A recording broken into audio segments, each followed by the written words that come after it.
The candles flickered on my birthday cake. Everyone leaned in, smiling, waiting for me to make a wish. And then my mother leaned closer, her voice a blade pressed against my ear. "You're jealous of your brother." The words cut deeper than any insult.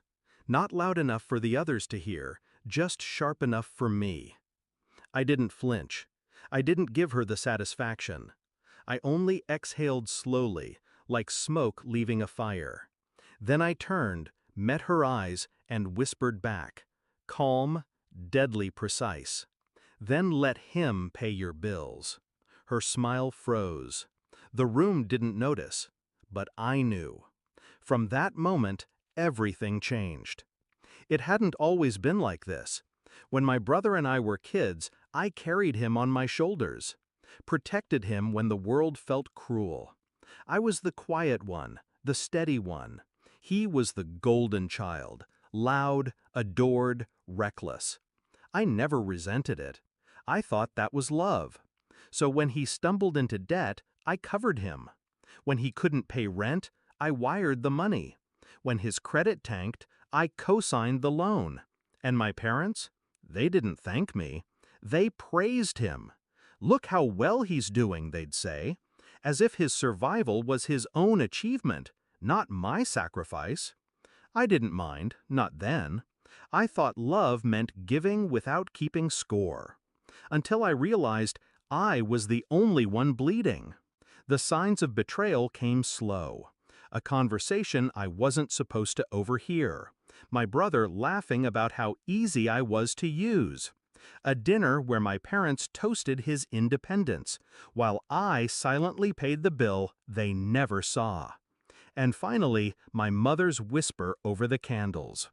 That whisper was the truth they'd been too cowardly to say out loud. Jealous? No, I wasn't jealous. I was used. And in that instant, I knew. I wouldn't be their safety net anymore. I didn't rage. I didn't confront. I did something far more dangerous. I planned. First, the payments. Every auto transfer, every quiet bailout, I shut them down. The rent, the utilities, the credit card minimums, gone. Second, the co-signed accounts. I filed notices, withdrew my name. Let the banks chase the one who signed the other line. Third, the silence. I didn't warn them. I didn't explain. I wanted the realization to hit like a storm they never saw coming. It wasn't dramatic. It was surgical, precise. Revenge isn't about fire. It's about frost. It started with the calls. My brother, frantic. "Hey man, the rent didn't clear. Did you forget?"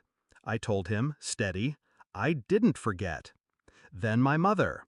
"The electric company keeps calling. Did something happen?" "Yes," I said.